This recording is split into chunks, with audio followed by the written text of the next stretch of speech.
They wanted us to come to Montgomery because that's where the march was going to come, into Montgomery. We stopped nearby, and then we had another bus locally that drove us out to join the march as it came in from Selma. They brought a bus up after we showered and changed and put our suits on to make sure we didn't have our beards anymore. We shaved all our beards off and everything, so we didn't look like a bunch of hippies.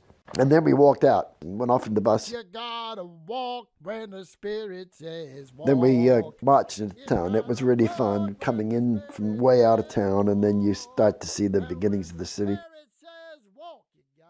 Everywhere along the way, there were tons of people out there shouting and cheering as we came along, but they were all black. The guys ahead of us were clerics from all over the United States. I mean, a lot of priests were there, a lot of people from the seminaries, major seminaries in the United States. And many of those seminaries got into serious trouble for having been involved in this. You gotta walk when the Spirit says walk. There were groups that were along the side of the road that were black, and they were just really enjoying everything and just thought it was wonderful. And then there were also groups that were white along the road, man, and they looked like they were ready to rip us apart. My friends did not know what they were doing there. They did not understand that these people really were mad.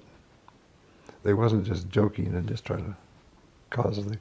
They were mad, and they wanted to do something to us if they could, but there was too many National Guard and other people around, too many TV cameras, so they couldn't do anything. They wanted to get up to the front because the preachers like John and the Congregation Church in Davis were wearing their clerical collars, and all they wanted to do was get up there and spit on those people, you know. And a bunch of us just huddled all around them, and we took the spit. It was a privilege to be able to take the spit. You gotta walk when the Spirit says walk. That night there was a big rally in just at the edge of town, and they had top-notch performers from all over the United States that were there. Joan Baez, Peter Seeger. You gotta march when the Spirit says march. We were at this little old Baptist church where we were staying. We all slept on the pews in the church. I remember they were hard, sleeping on pews. Hard to sit in and hard to sleep on, too.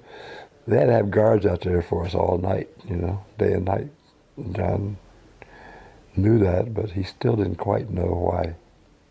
He had never felt that kind of hostility before. At the church where we stayed, I offered to do security.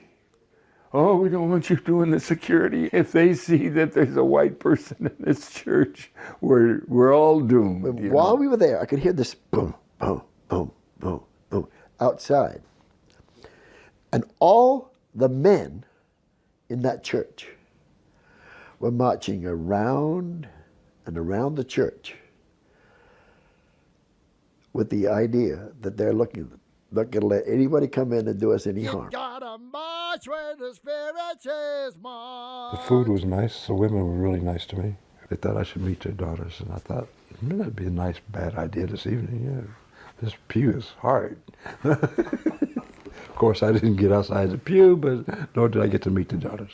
But the food was good.